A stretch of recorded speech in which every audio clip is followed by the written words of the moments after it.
In a quaint village, surrounded by majestic mountains and a sparkling sea, there lived a wise Zen master named Hoshin.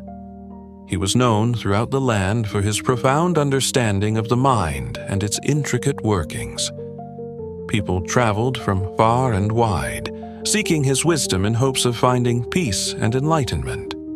Among these seekers was a young man named Haru, who was often restless and burdened by his tumultuous thoughts.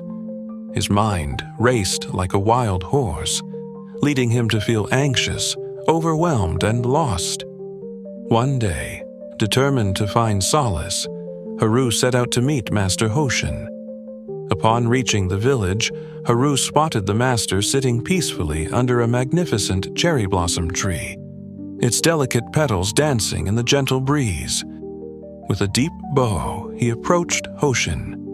"Master Hoshin," he said, his voice trembling with earnestness, "I cannot control my mind. It feels like a wild beast that roams freely, leading me to despair. Please teach me how to tame it." Hoshin looked at Haru with warm, knowing eyes and smiled. "Control your mind, you say? Come, walk with me." They strolled down a winding path that led to a serene lake, its surface shimmering under the sunlight. As they reached the water's edge, Hoshin gestured toward the lake. "What do you see?" Haru studied the lake. At first, it appeared calm, but soon he noticed ripples forming as a gentle wind blew across the surface. "I see the water, both calm and disturbed," he replied. "Exactly," said Hoshin. "Just like this lake, our minds can be tranquil or tumultuous. To control your mind, you must first understand it." Confused but intrigued, Haru asked, "But how can I calm the winds that stir my thoughts?" "Meet me here at dawn tomorrow," Hoshin instructed. "Bring a stone from the river." The next morning, Haru arrived at the lake just as the sun began to rise, bringing warmth and light to the world. He carried a smooth stone, as instructed. Hoshin awaited him, radiating serenity. "Now, throw the stone into the lake," the master said. Haru did so, watching intently as the stone created ripples that spread across the water. "The lake is disturbed again," he observed. Hoshin nodded. "And so is your mind. Every thought, worry, or fear is like that stone, creating ripples that disrupt your peace. But what happens when the ripples fade?" Haru watched as the water slowly returned to its calm state. "The lake becomes still again," he said, beginning to grasp the lesson. "Precisely," Hoshin replied. "The key is not to stop the stones from falling, but to let the ripples settle until your mind is calm once more. Practice this daily." For weeks, Haru returned to the lake each morning, throwing stones of various sizes and observing the ripples they made.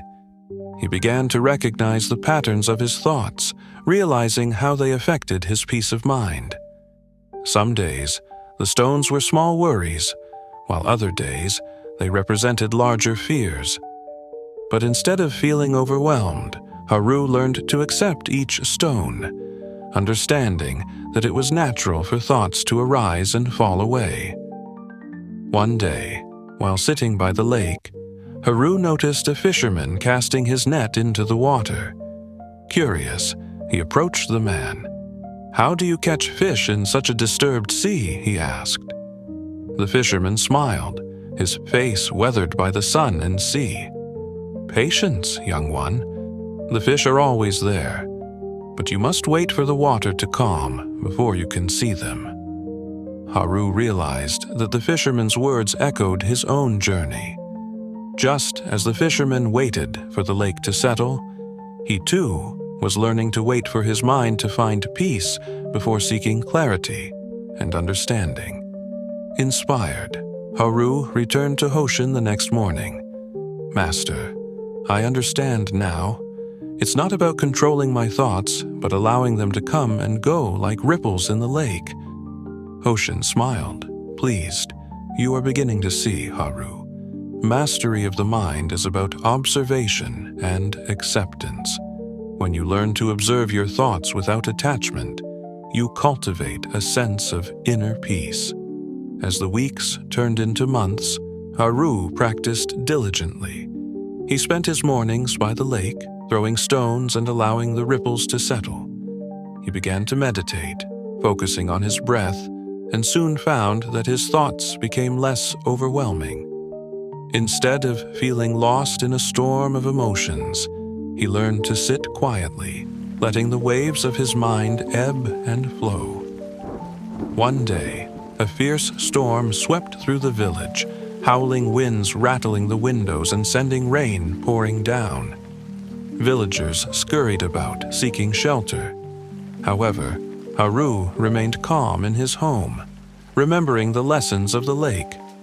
As the storm raged on, he closed his eyes, focusing on his breath. He felt the chaos around him but didn't let it invade his mind. He visualized the storm as a passing cloud, knowing that it too would eventually pass. Hours later, when the storm finally subsided, Haru emerged to find the village washed clean and the air fresh. He made his way to the lake, where he found Hoshin meditating peacefully beneath the cherry blossom tree. "Master," Haru called out, "I remained calm during the storm. I understood that it was just a passing disturbance." "You have learned well," Hoshin said, his eyes gleaming with approval. "The storms of life will always come, but how you respond to them is what truly matters. You have begun to cultivate the art of observing without being swept away." Filled with gratitude, Haru replied, "Thank you, Master. I will continue to practice and share what I have learned." "Remember," Hoshin replied, "the journey of the mind is ongoing. Each day brings new lessons and new stones. Embrace them, and you will find peace." As seasons changed, Haru devoted himself to his practice, sharing his newfound wisdom with others in the village. He became a beacon of inspiration for those struggling with their thoughts, guiding them to the lake where they could learn to observe their mind's ripples. Years later, as an old man, Haru found himself sitting by the same lake, surrounded by a small group of eager learners. He shared the story of his journey with Master Hoshin, illustrating the importance of accepting the mind's nature. "We are not our thoughts," he explained, "but the stillness beneath them.